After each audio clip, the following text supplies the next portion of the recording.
Hey everybody, welcome back. This is Math 21, Introduction to Statistics at College of the Sequoias. We are working on probability, and today we're going to look at independent events and dependent events. But before we get started, let's just do a quick recap.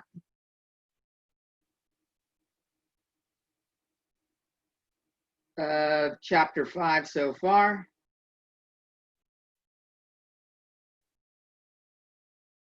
So 5.1, we saw that the probability for event E, the probability of event E has to be less than or equal to 1 and greater than or equal to 0, which means it's a fraction or decimal.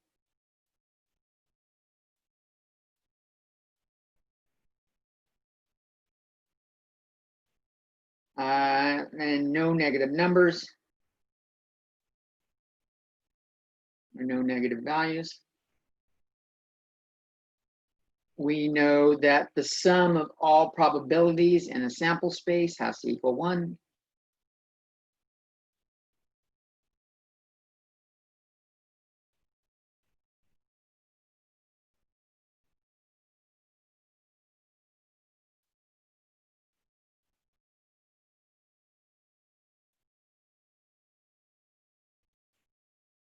The probability of the event E in a sample space is the frequency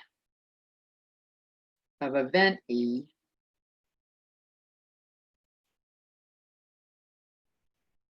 divided by the total number in sample space, in sample. And then in 5.2, we looked at the addition rule.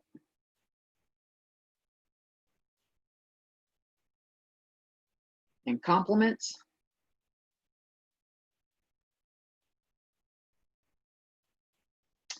And this is the OR category.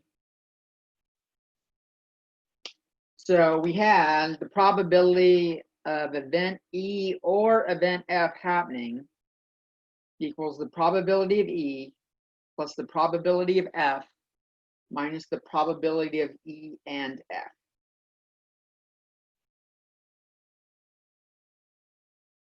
So the OR thing tells us to add. That's what we're going to do when we see OR. If the events are disjoint, if E and F are disjoint or mutually exclusive,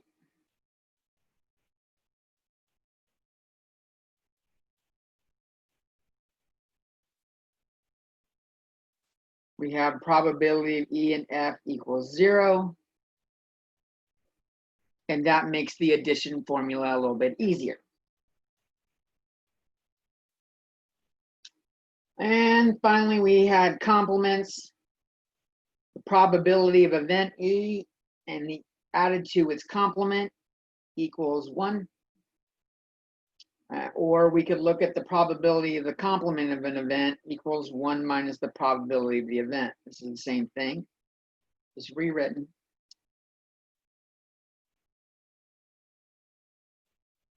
And when we see something like at least 1,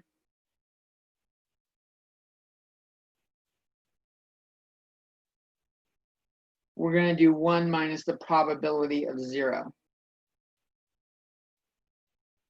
equals the probability of at least 1. We talked about that briefly.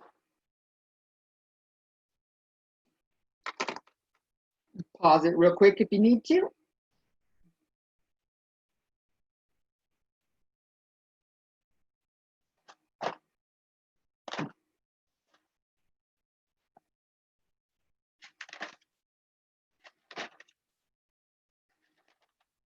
Get my notes open to what I wanted to talk about.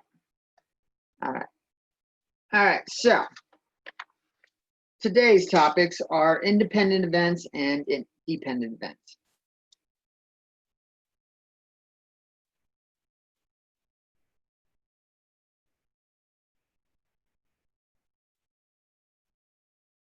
This will be 5.3. And dependent events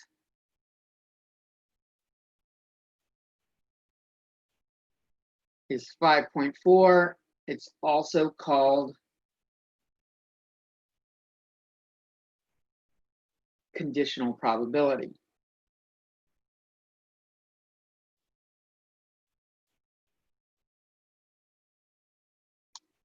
And this situation arises when we have more than one event going on.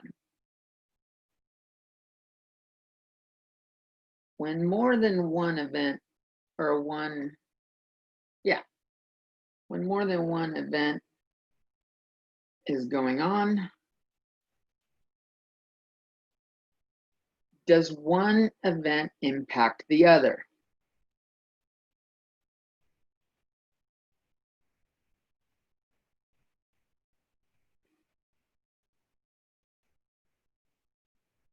If it doesn't, they're independent.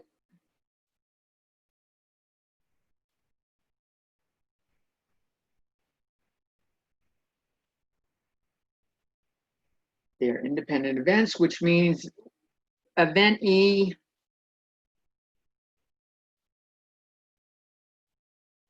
does not depend on event F,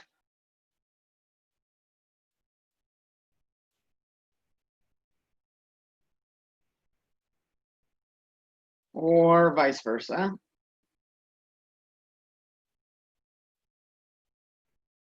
And if it does impact it,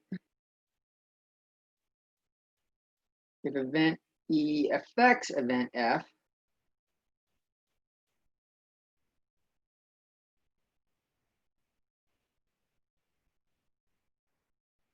then the outcome or event F depends on E.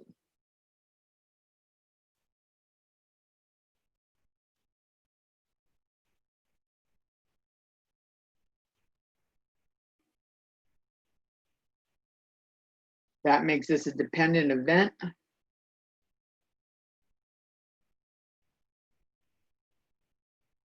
Or conditional probability.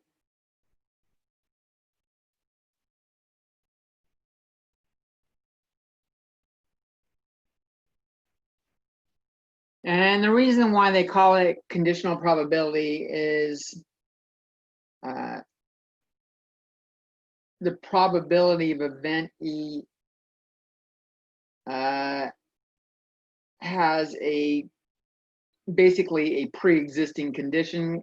This is that kind of idea, a pre-existing condition, and that condition is the outcome of F.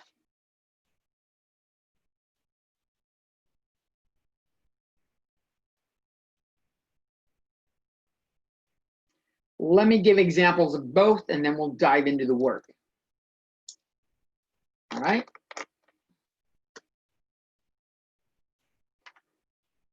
Independent events.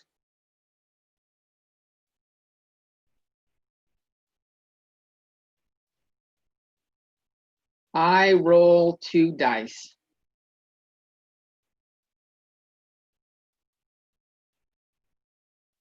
Does the outcome of the first die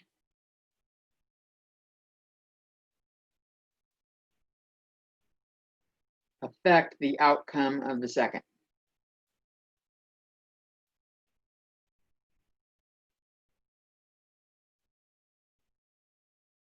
And when I say affect, I mean change the probability effect.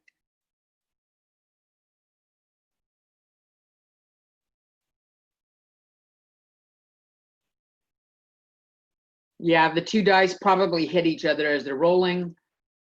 So they are affecting each other, but what that lands on, the dice has 6 sides. Each side is equally likely to come a face up, so it doesn't affect it. That's an independent event.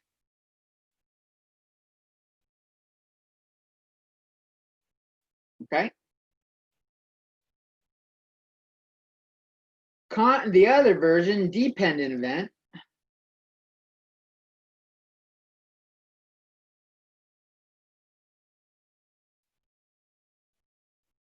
I am dealt two hole cards in Texas Hold'em. Or you go five card draw and you're dealt 5 cards.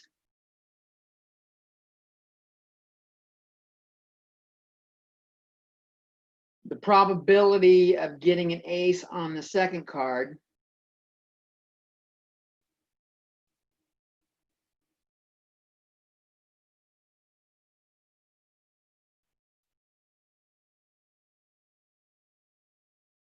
depends on what I got with the first card.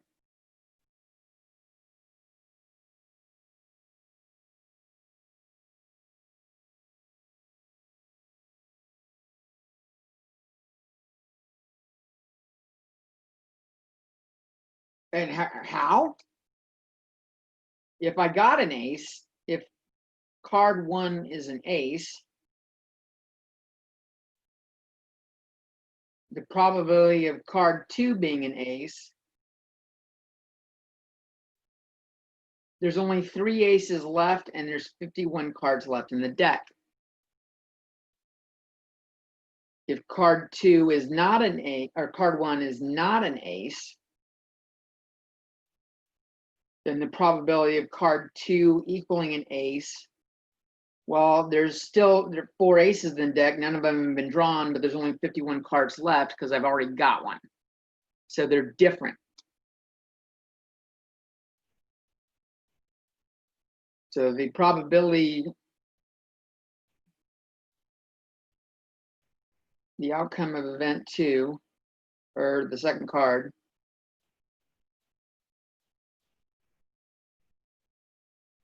and its probability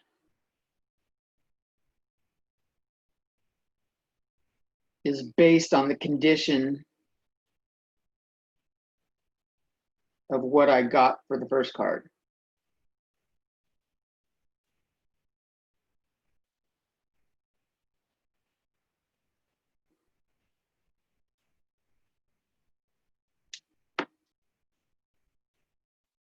If you are completely unfamiliar with the deck of cards, you can generally buy them at a lot of places for 99 cents, and that way you can have them in front of you. You can look at them.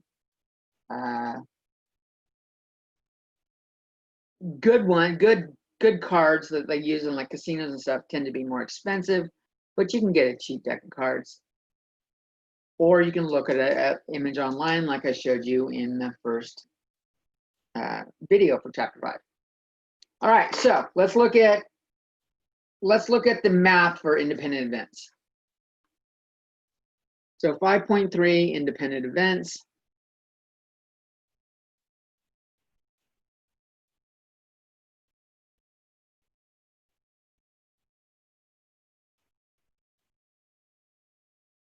When 2 events do not affect each other, the probability of the other's outcome.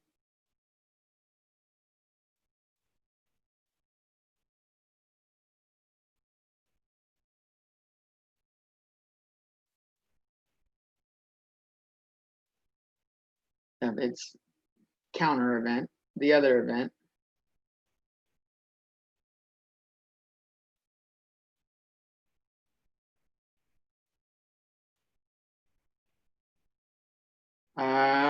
We get something like this. The probability of E and F equals the probability of E times the probability of F.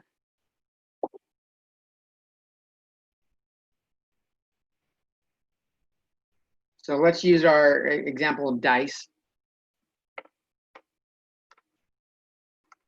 I roll 2 dice and I get boxcars.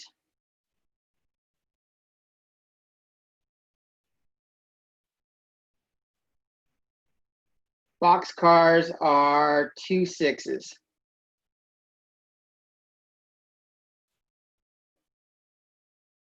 supposed to look like the trains on boxcar is a train.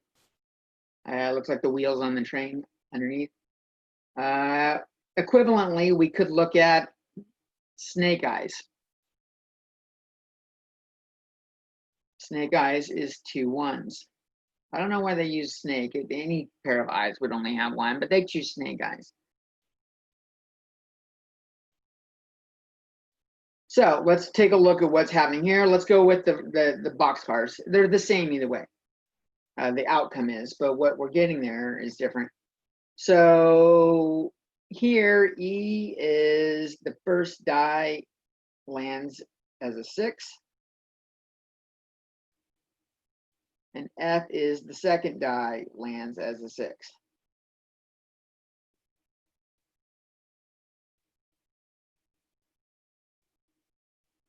So the probability that D1 or dice 1 equals 6, and the probability that dice 2 equals 6 equals the probability that dice 1 equals 6 times the probability of dice 2 equaling 6. On a 6-sided die, there is only 1 6 out of 6 faces. And that means it's the same on both. This is 1 out of 36.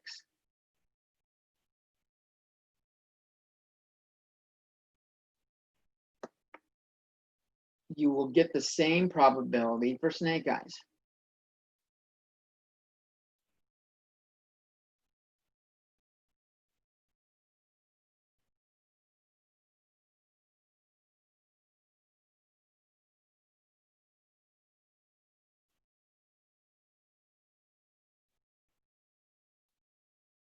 Okay. Let's see if I can pull up something that will help. 2 dice roll.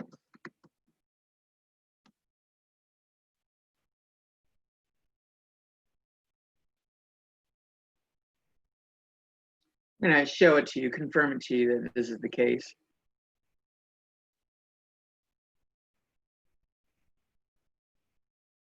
Just want to bring up a picture. I think I used it before, but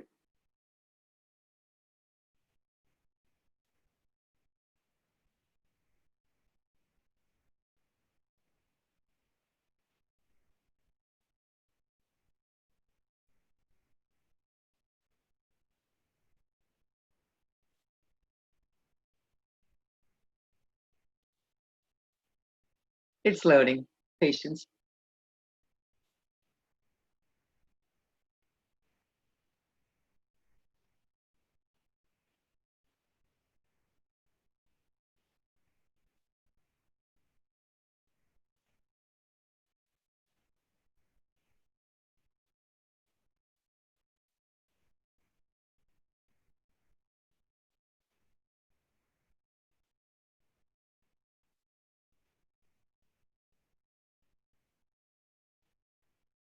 It's taking its time though, isn't it? I should have had this ready ahead of time.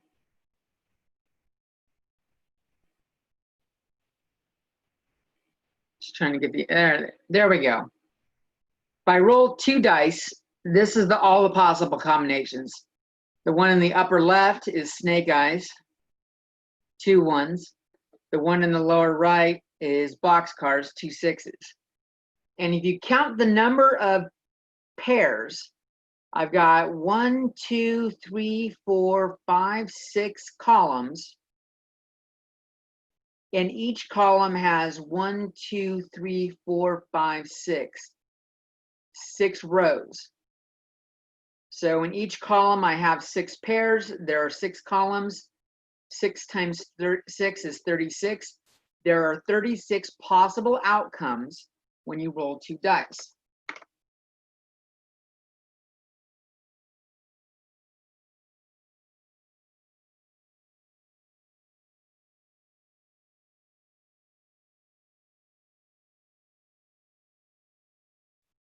And it's basically taking the number of sides and multiplying. 6 times 6 is 36.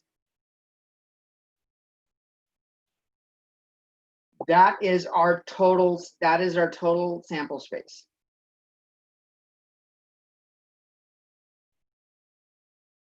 Boxcars, or 6 and 6, only shows up once.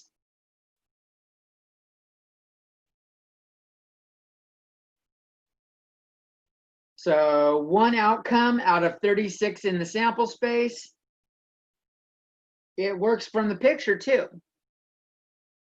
So the formula is actually a faster way, rather than writing out or listing all the possible combinations and then counting how many of them exist like that and doing that.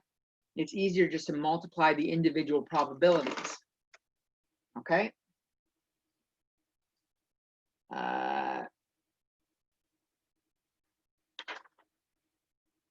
Many of you, oh, I don't know, I can't say that many of you are. You might be familiar with Yahtzee.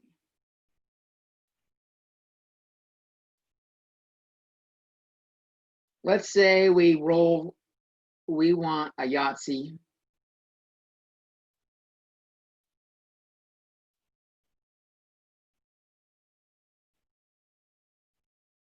A Yahtzee is roll 5 dice and they all end the same.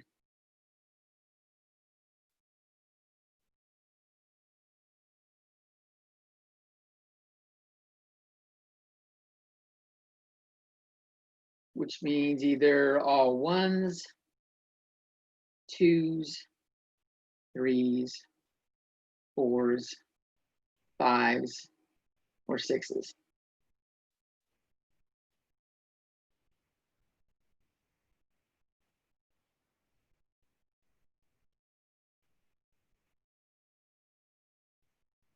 So let's look at the probability of rolling all 1s. The probability of all 1s equals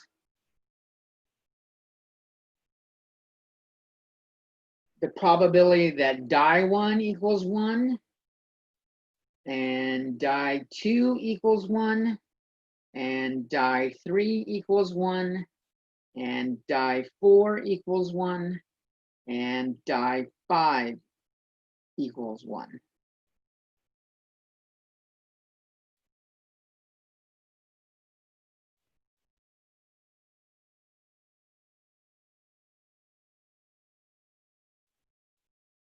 And using our rule for independent events, which I didn't actually give you the name, it's called the multiplication rule.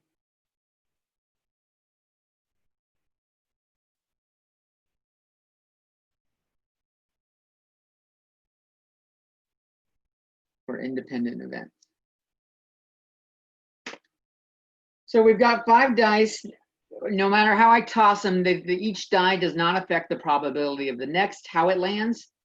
So I can rewrite this, that is probably that die 1 equals 1 times the probability that die 2 equals 1 times the probability that die 3 equals 1 times the probability that die 4 equals 1 times the probability that die 5 equals 1. And each one of these is 1/6.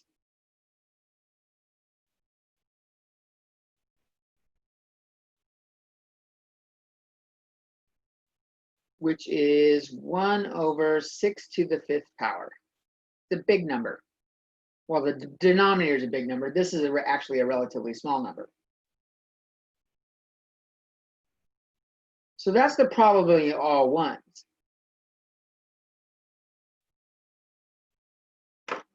Now we look at the probability of a Yahtzee, and this kind of throws in our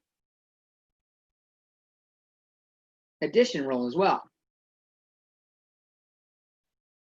The probability of Yahtzee is the probability of all 1s or all 2s or all 3s or all 4s or 5s or 6s. I stopped writing all because I'm running out of room. And remember, when we have or, we add them and subtract any overlap. But there is no overlap between all 1s and all 2s. So this just turns into probability of all 1s plus probability, I'm going to get rid of the word all now, 2s plus probability of 3s plus probability of 4s plus probability of 5s plus probability of 6s.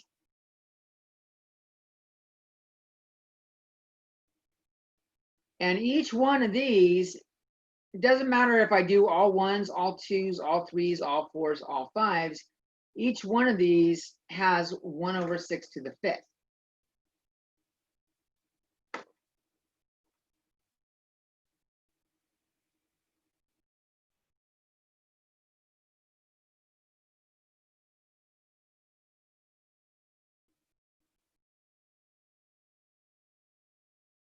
And when we repeatedly add something, we can rewrite that as multiplication.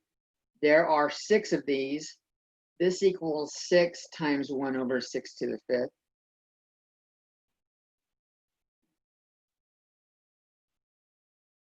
And a little bit of algebra. This is 6/6 times 6 times 6 times 6 times 6. One of the 6's cancels on top and bottom. There are now 4 6's left on bottom, 6 to the 4th power. That is 1/1296. And if we throw that into a calculator, where's my calculator?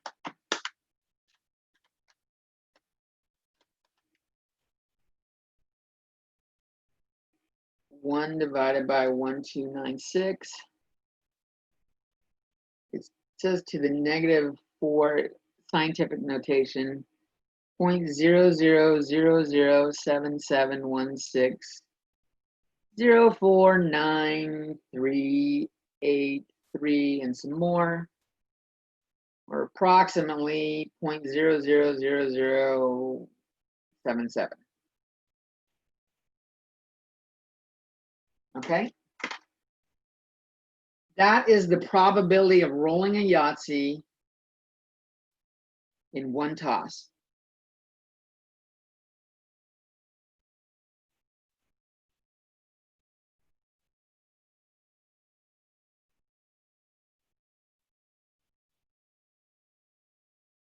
Now, in the game of Yahtzee, you can always, you get 3 tosses. You can pick up however many you want, leave as many as you want down, and don't roll them again. But you get 3 tosses, and that changes the whole story. That's all. But the probability of getting in one toss is that. Now, there is an easier way to do this. And I want you, I want you to, I hope you appreciate this, because this can make some of the math easier. So we have that as our Yahtzee. Probability of a Yahtzee in one toss equals 1/6 to the 4th, which is 1/1296. Now, if I'm looking for a Yahtzee,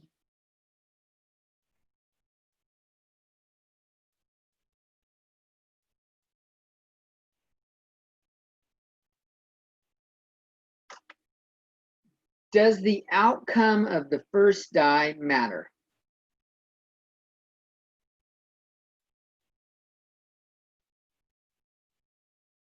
Let's say you throw them one at a time instead of all at once. Does the outcome of the first die matter? No.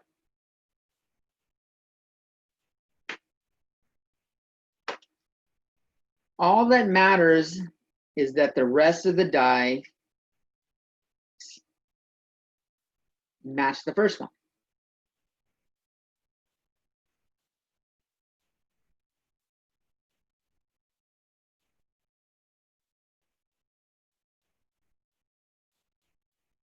So it doesn't matter if I roll a 1, 2, 3, 4, 5, or 6 on the first die, so long as the rest of the dice match it.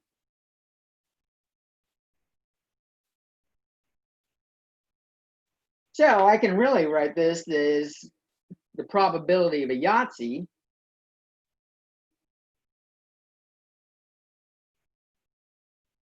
equals the probability that die 2 is the same as die 1, and die 3 is the same as die 1, and die 4 is the same as die 1, and die 5 is the same as die 1.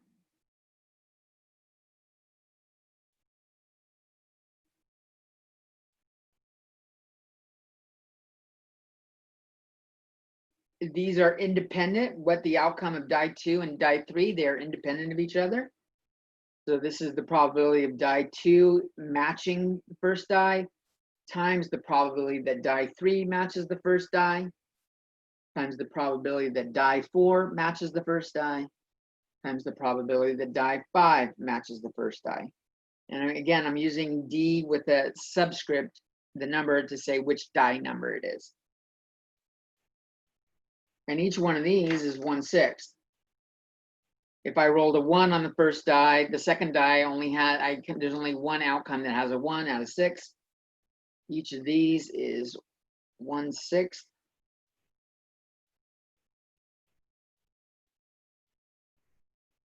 Which is 1/6 times 6 times 6 times 6, or 1/6 to the 4th.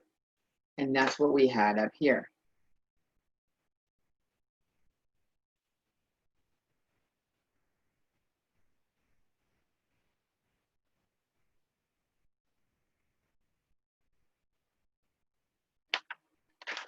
Okay. So let's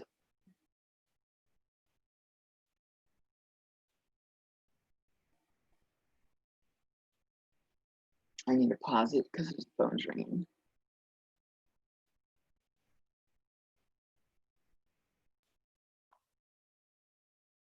All right. That was a phone call saying, "Dear Comcast customer," and I hung up because I'm not a Comcast customer. That's some fraudulent stuff. So what's another example of this? Let's go back to Texas Hold'em. You get 2 cards face down.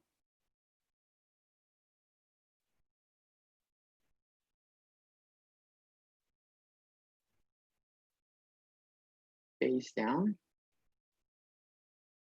They're called your hold cards or pocket cards.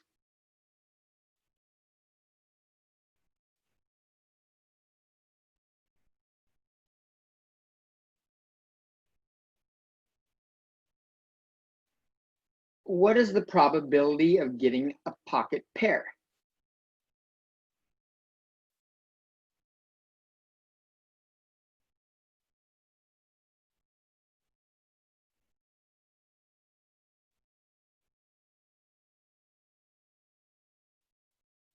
Now, that is a dependent event. That was a conditional probability. This is conditional probability, but I can solve it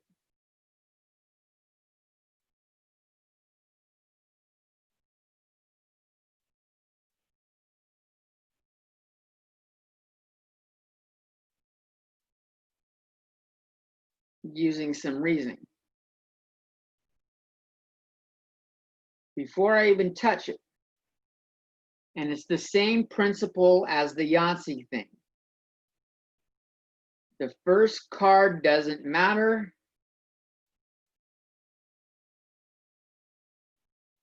So long as the second card matches the first. Card's rank, I should say, matches the first.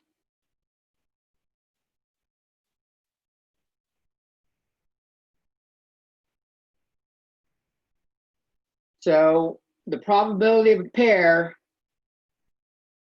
or card 1 equaling card 2, doesn't matter what the first card is.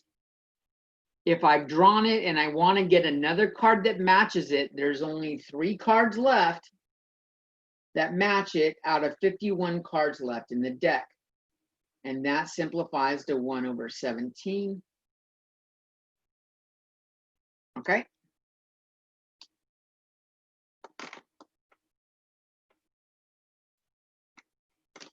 And that is, so let's write it out in decimals. The probability of a pocket pair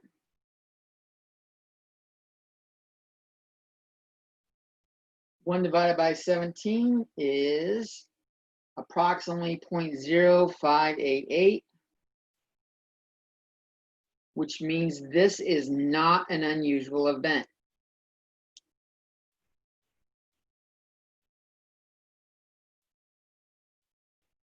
okay?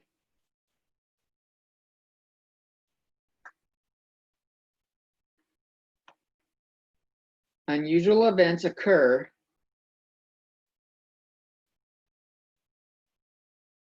are when the probability of the event is less than 0.05. And sometimes we throw the equal sign in. If it's equal to 5% exactly, it's a little kind of subjective to what you're working with.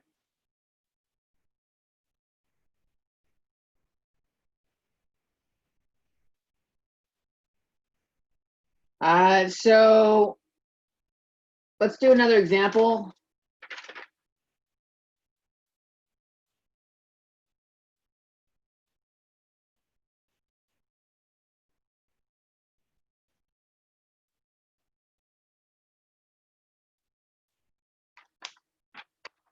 Let's go back to the compliments thing now that we're working with cards.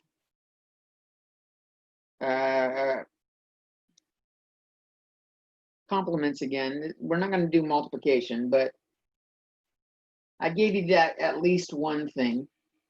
Let's give an example with cards. We draw and replace 4 cards, recording the color of each card before we replace it.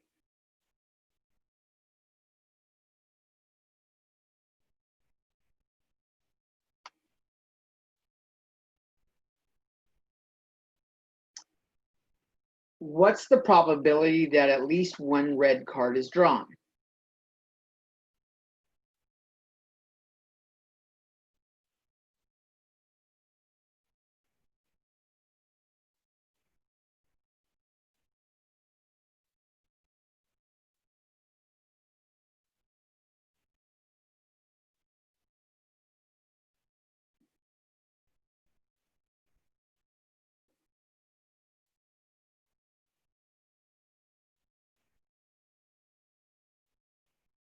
So the complement of at least one card, at least one red card,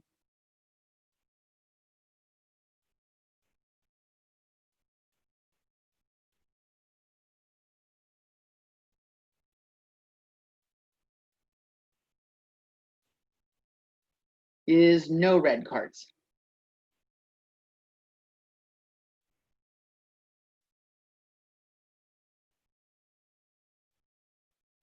So the probability of E equals 1 minus the probability of the complement of E. The probability that at least one is red equals 1 minus the probability that none are red.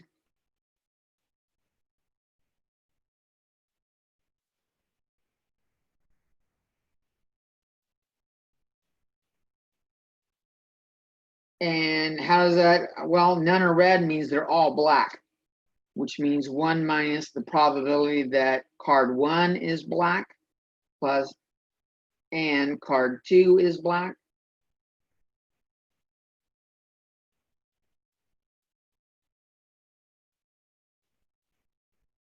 Equals black, and card 3 equals black. I guess, yeah, we do have multiplication in here. And card 4 equals black.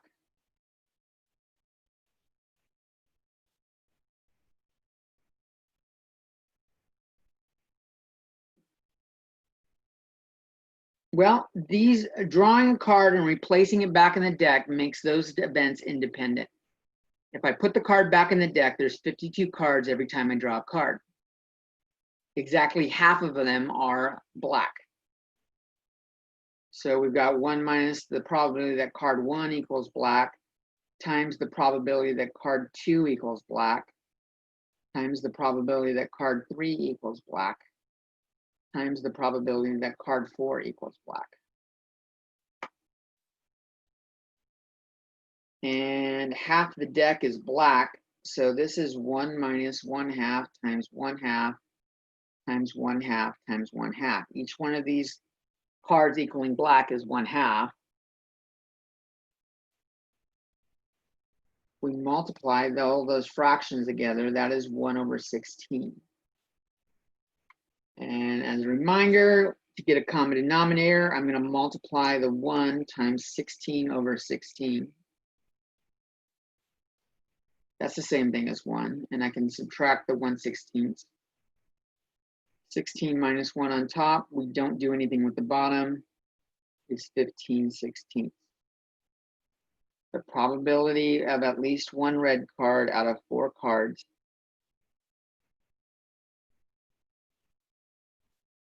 is 15/16. Why is that preferable? Look at the other way. Other way is the probability that 1 card is red, or 2 cards is red, or 3 cards is red, or 4 cards is red. And even just looking at the first one,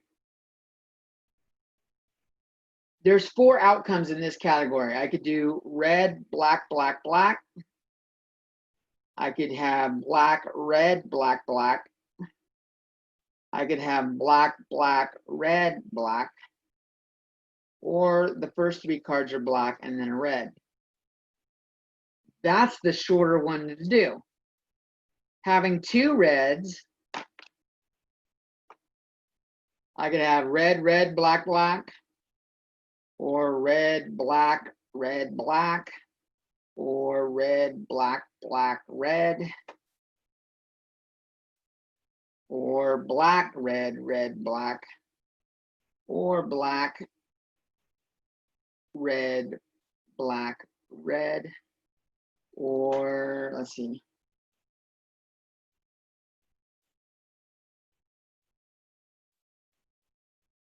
Black, black, red, red.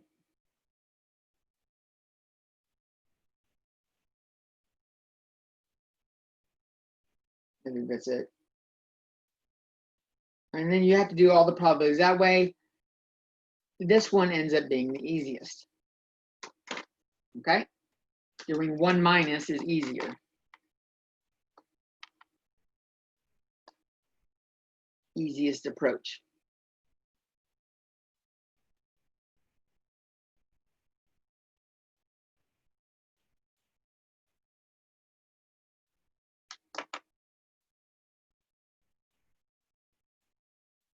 Now, those were independent events. Let's take a look at dependent events.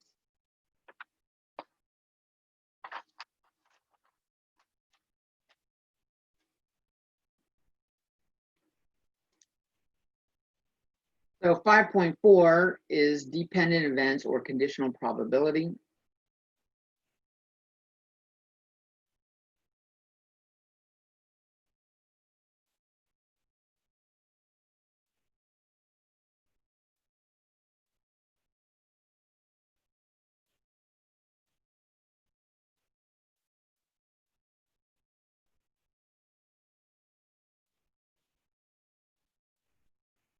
And here's some reasoning. Here's some logic behind it.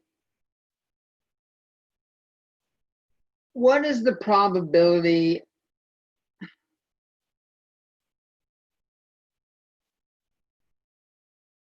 of drawing a heart out of a deck of cards?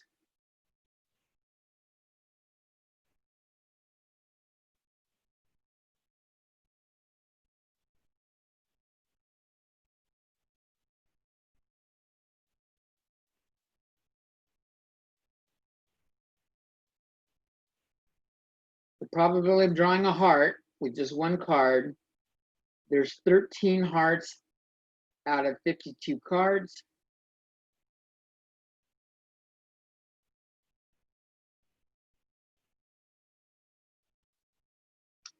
Or I could reduce that, and that looks like the suit is heart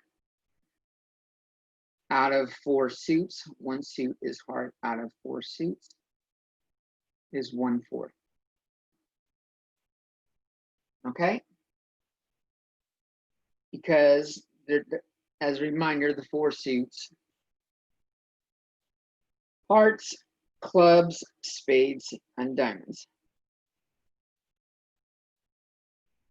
And they all have 13 cards each.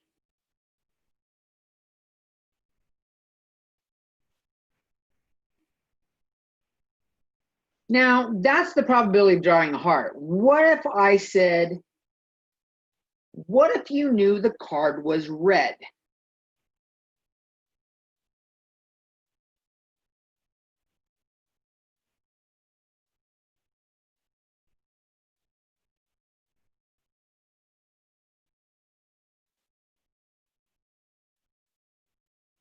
Well, there's only 2 suits that are red. The 2 suits that are red are hearts and diamonds.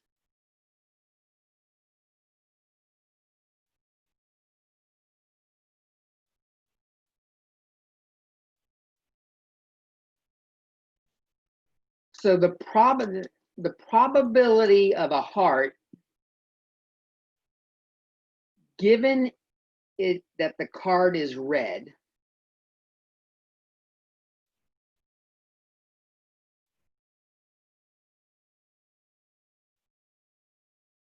I can either look at it as 13 hearts out of 26 red cards,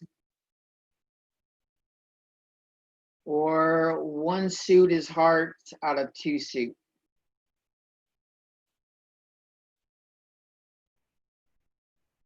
So we're down to 1/2.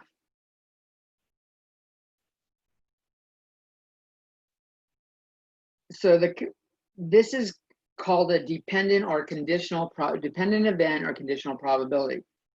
What it is depends on the first piece of information. The notation we use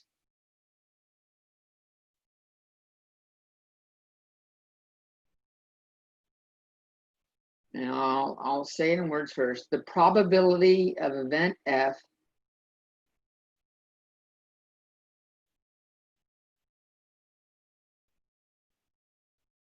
given that event E has occurred or happened.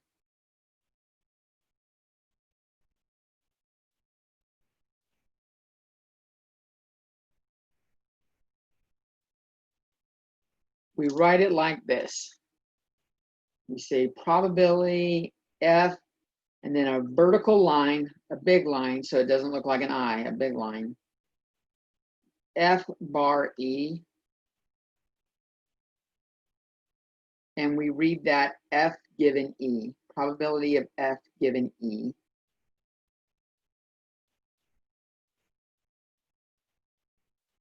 This equals the probability of E and F happening divided by the probability of E.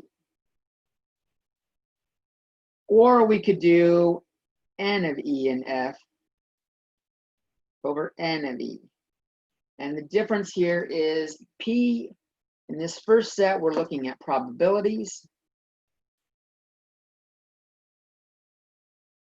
Over here, we're looking at N is number of outcomes.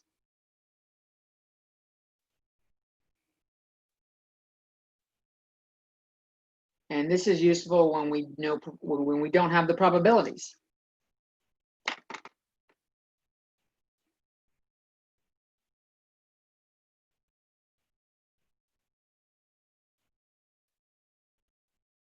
So I'll give you an example, and I'll show you both ways using both of these. Okay.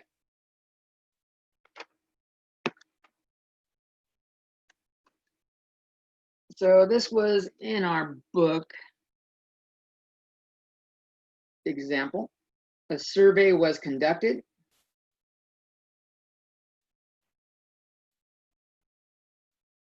about faith. The question that was asked was, do you believe in God?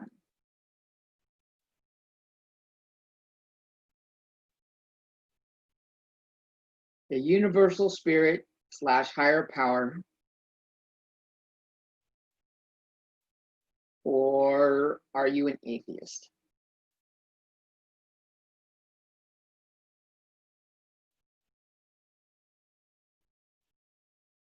and the results were recorded by region.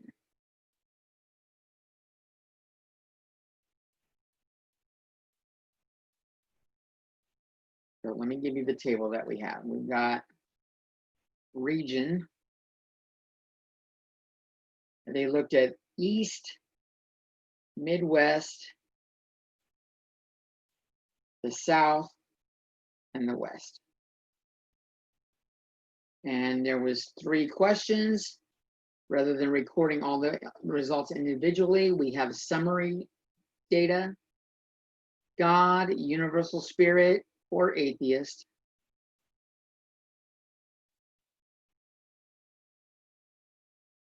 We have 204 for God and East, 212 for God and Midwest, 219 for God and South, and 152 for God and West.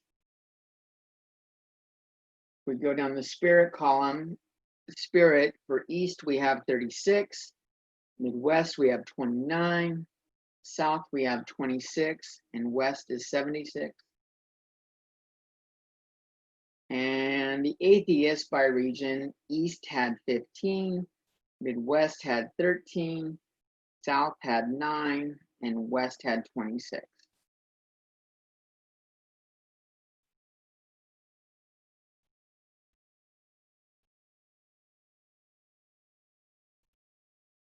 And so these were the results recorded by region, and these were for adults. They asked adults, not kids. So our first question is, what is the probability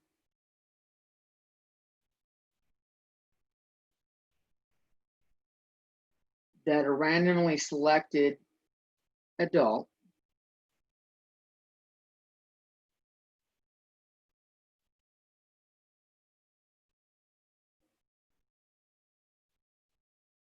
and I'm going to break this into 2 questions.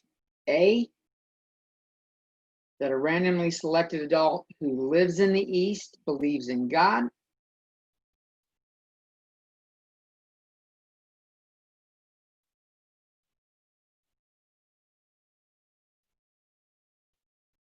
And B, the probability that a randomly selected adult who believes in God lives in the East.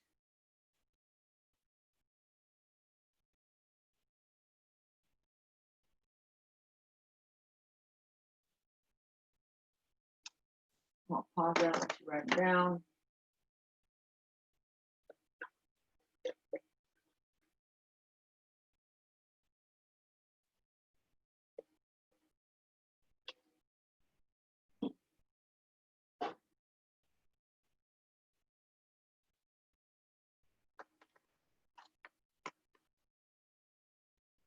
So let's do that.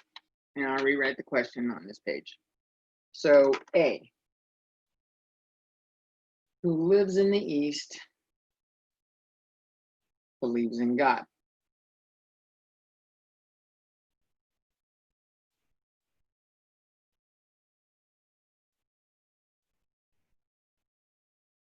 Believes in God.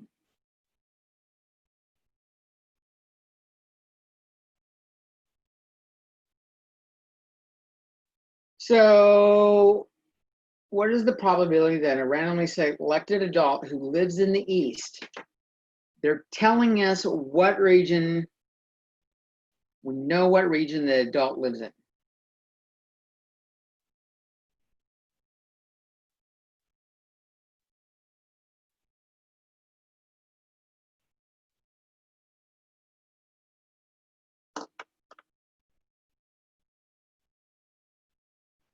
What we're asking is, do they believe in God based on their region?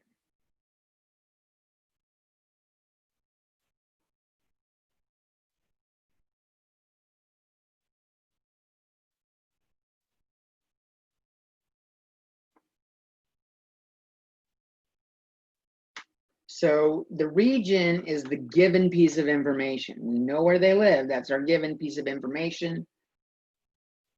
And this is our dependent event. It depends on region. dependent on region. So the way we write it is the probability that they believe in God, given that they live in the East.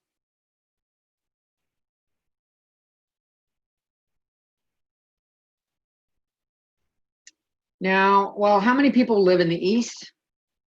If I add these up, 204 plus 36 is 240. And I add 15 to 240, I get 255 people live in the East. So that's the total number of people that live in the East. And this goes with the N part, the N of G and E over the N of E. The number of people that live in the East is 255.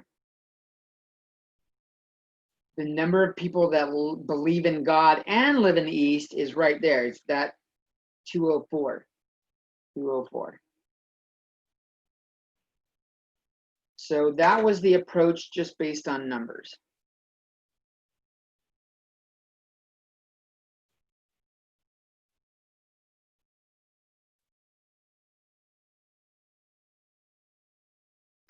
And what is that in a calculator? 204 divided by 255 is 0.8. Exactly. Okay. I could also look at it as the probability of God given East is the probability of God and East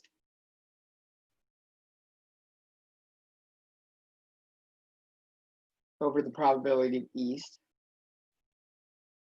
And this requires us to find out how many people are there. So if we add all these up, there are 1,017 people surveyed.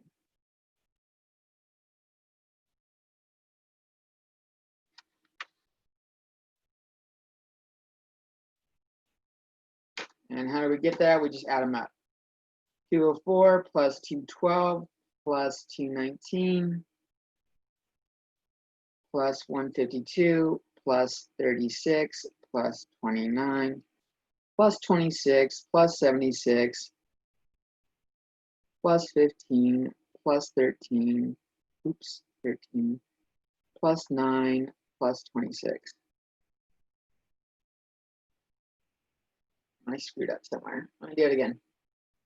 204 plus 212 plus 219 plus 152. That gives us 787 in the God column.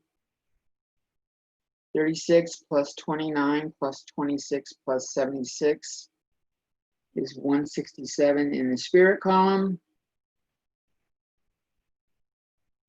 And 15 plus 13 plus 9 plus 26 is 63 there. And we add those up, 787 plus 167 plus 63 is 1,017. So the probability that they live in the East, there's 255 .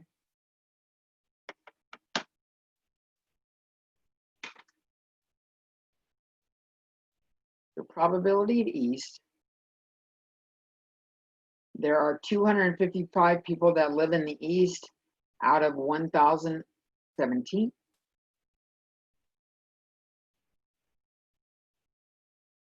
And the probability that they believe in God and live in the East, well, that's the 204 on the table. There's 204 people that are in the God column and the East row out of 1,017.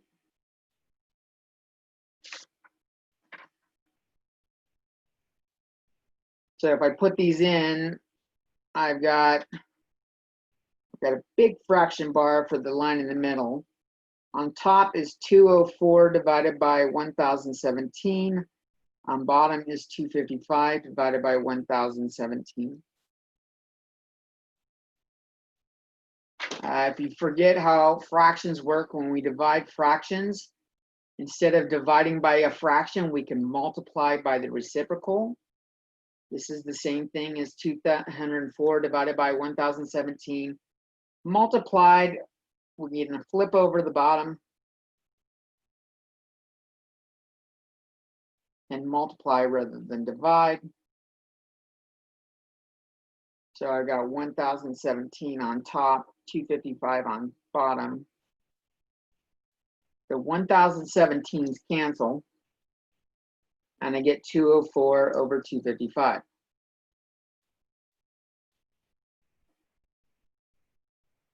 Which is what I got doing the number option. They might have given you percentages. If they had given you percentages,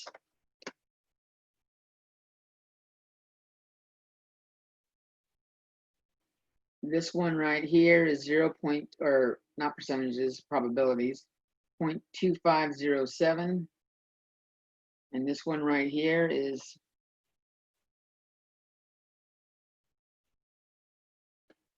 0.2006. So if I do it as those, probability of God given east, the probability of G and E over probability of E, which is 0.2006 divided by 0.2507. We'll throw that in a calculator.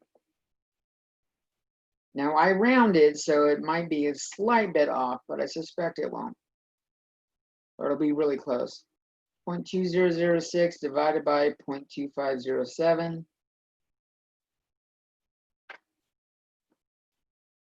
0.800159. And the only reason it's not exactly 0.8 is because I rounded.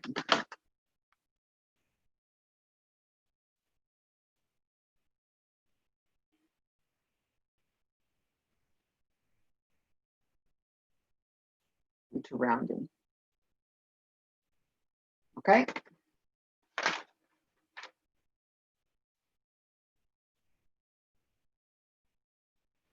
So that was probability of God given east.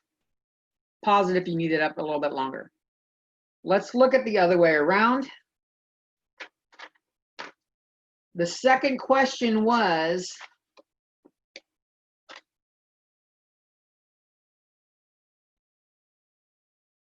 question B was, what is the probability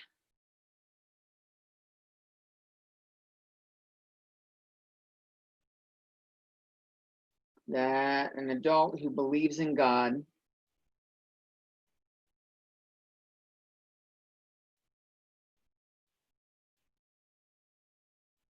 lives in the East?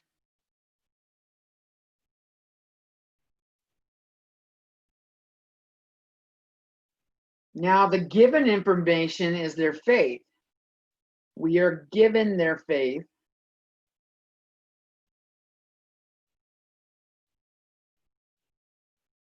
So that translates,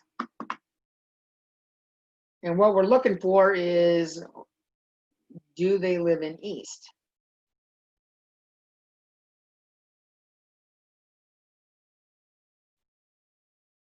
I've got the probability of East given that they believe in God. This is the probability of E and G over the probability of G. And we could do that fraction thing like I did the last time, but I think when you have the actual values, it's easier to use the values, the numbers, rather than the probabilities. The number of people that believe in that live in the East and believe in God was 204. We can see it on the table up there. The number of people that believed in God, we added it up, was 787. Okay, so if we had done the probability things, we should get the same result as 204 divided by 787.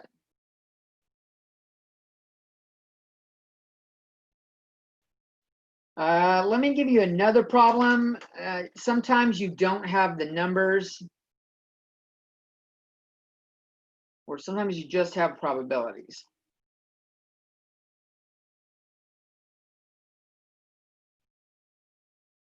Or proportions. Proportions is the better word. So let's look at an example of that. And I'll start that off on the first. Yeah.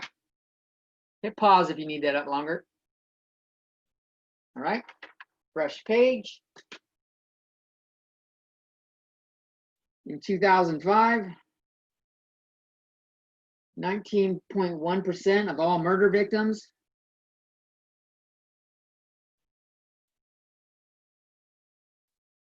were 20 to 24 years old.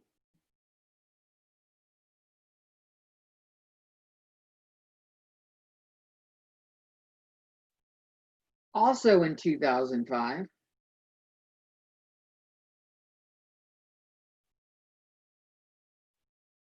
16.6% of all murder victims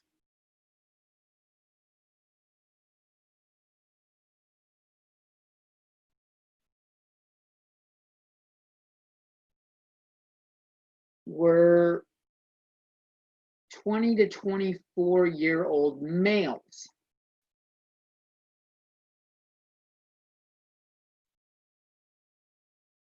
Again, this is assuming binary system. You're either a boy or a girl. Sorry, people that don't subscribe to that system. Too many of the statistics have always been done this way, and they don't have data listing the non-binary system results. Also in 2005, 16.6% of all murder victims were 20 to 24-year-old males. And the question is, what is the probability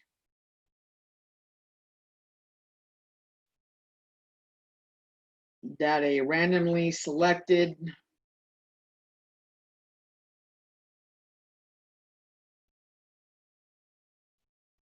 (20 to 24-year-old) victim was male?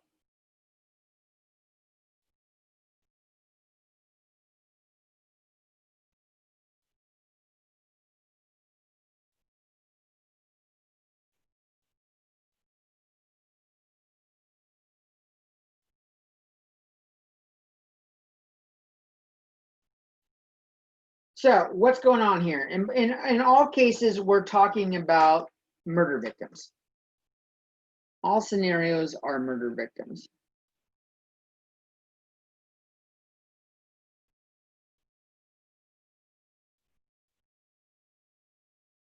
And right now we have two categories.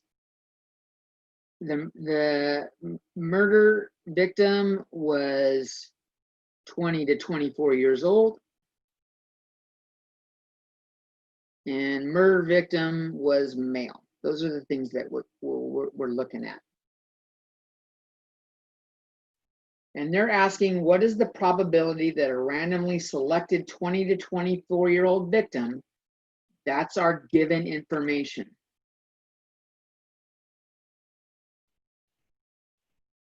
was male? That is our question.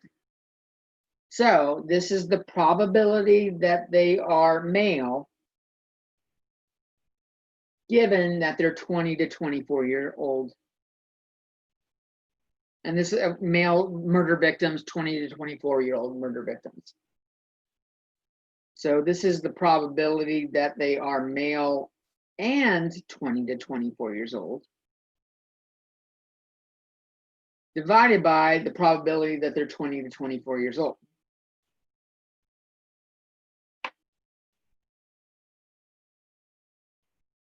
So what are those two categories? We had two pieces of information, 19.1% and 16.6%. 19.1% just says age range. So the probability of being a murder victim that's 20 to 24 years old is 19.1%. We shift the decimal left twice for decimal version.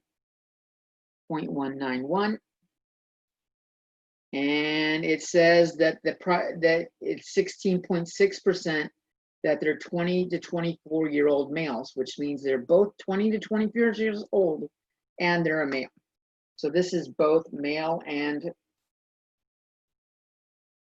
20 to 24 years old. That was 16.6.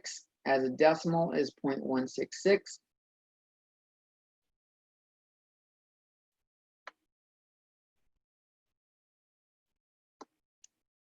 So we're going to put that stuff in here. The 0.166 goes on top.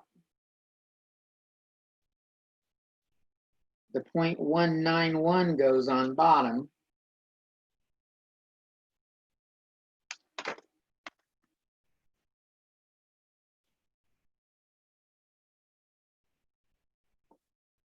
And this is approximately 0.869.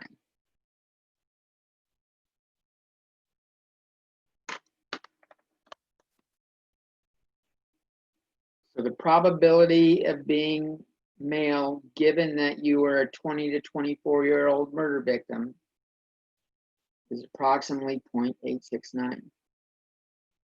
Now, there is something nice in this. People will ask me, what happens? What if I get confused? What goes where? If you get confused what goes where, what happens if I put 0.191 on top?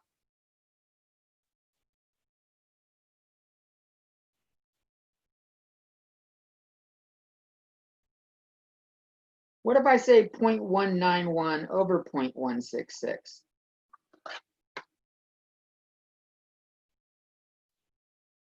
.191 divided by 0.166 is approximately 1.151. And we're talking about the probability of a male given the 20 to 24-year-old. We have a probability that is greater than 1. This cannot happen.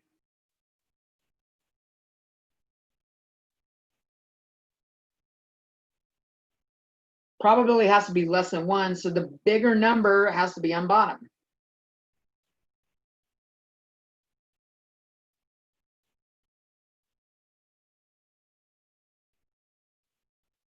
That's good to know.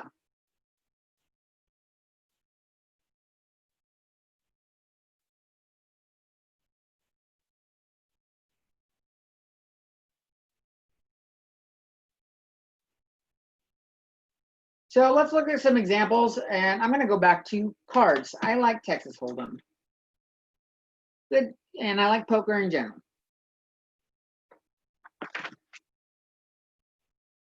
Before I do that, though, let's look at that equation again. So I've got the probability of F given E is the probability of F and E divided by the probability of E. That's our equation.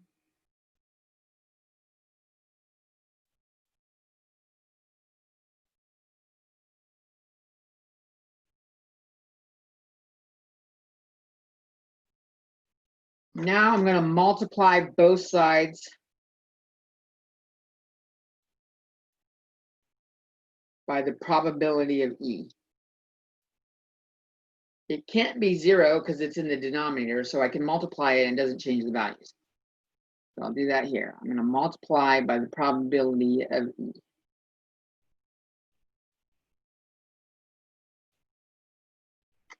On the right side, these two cancel.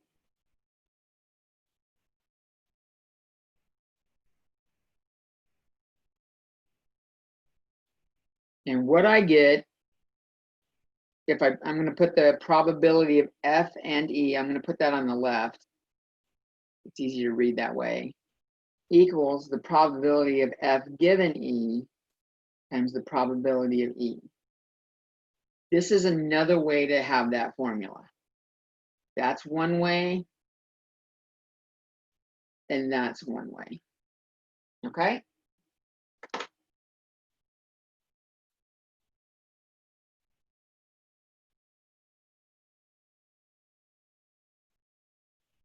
And the reason why I want to point this out is because this looks similar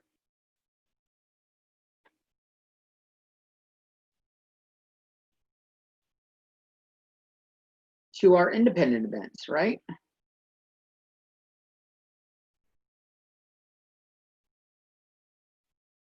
That we just did earlier in this section. In that scenario, the probability of F and E, if they're independent, is the probability of F times the probability of E.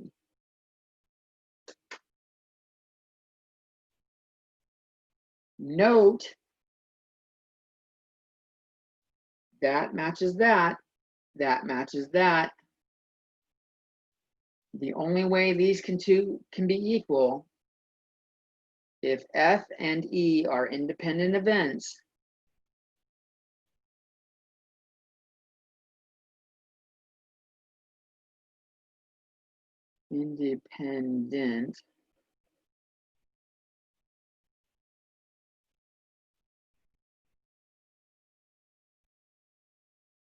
well, that part matches, that part matches, these have to match. Probability of F given E has to equal the probability of F.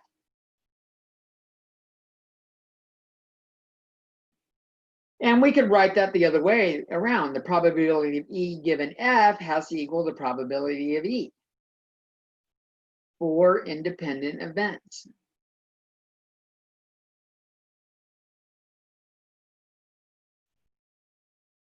Okay?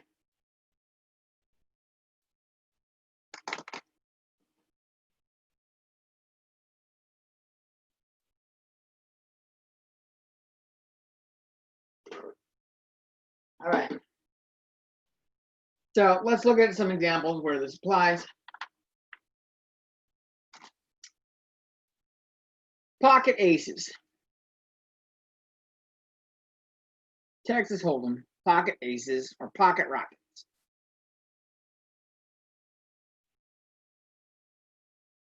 Pocket pair of aces,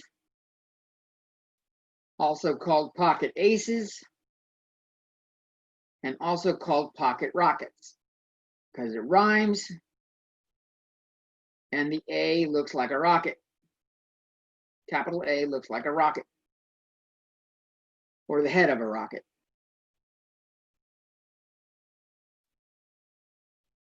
So, what is that? A pocket pair of aces is the probability. What's the probability of getting a pocket pair of aces? The probability of a pocket pair of aces is the probability that the first card, card 1, is an ace, and card 2 is an ace.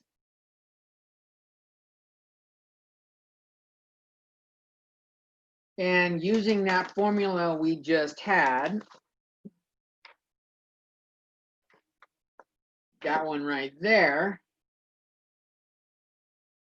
I've got the and in there. This must equal the probability that card 2 is an ace, given card 1 is an ace, times the probability that card 1 is an ace.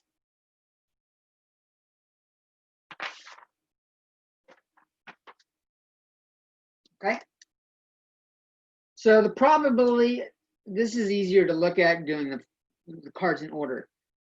The probability that the first card is an ace, there are 4 aces in the deck, and there's 52 cards.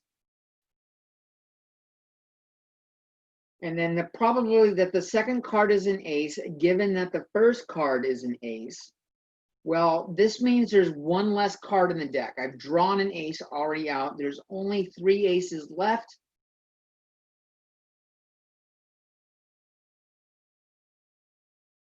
And there's only 51 cards left.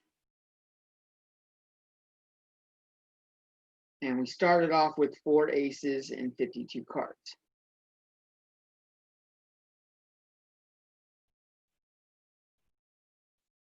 So the probability of pocket aces is 3 over 51 times 4 over 52.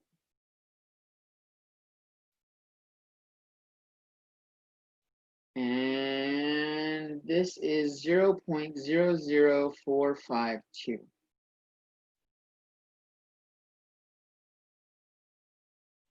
The probability of pocket aces is 0.00452. This is less than 0.05. This is an unusual event.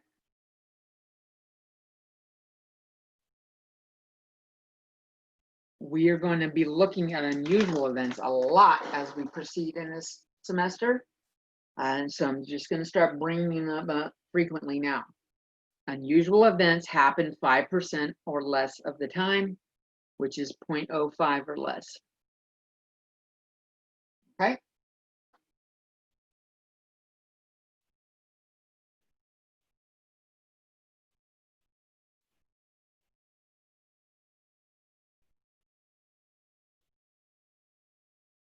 And that about wraps up that section.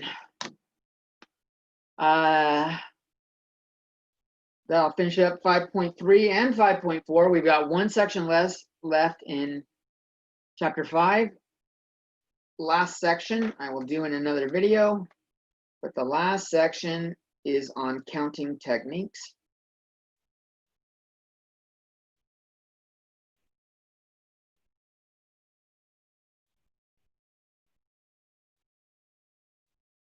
And when we get to it, I'm going to go back to that 18 girls and 12 boys scenario that I was talking to you earlier. Peace. I'll catch you guys later. Come on. There we go.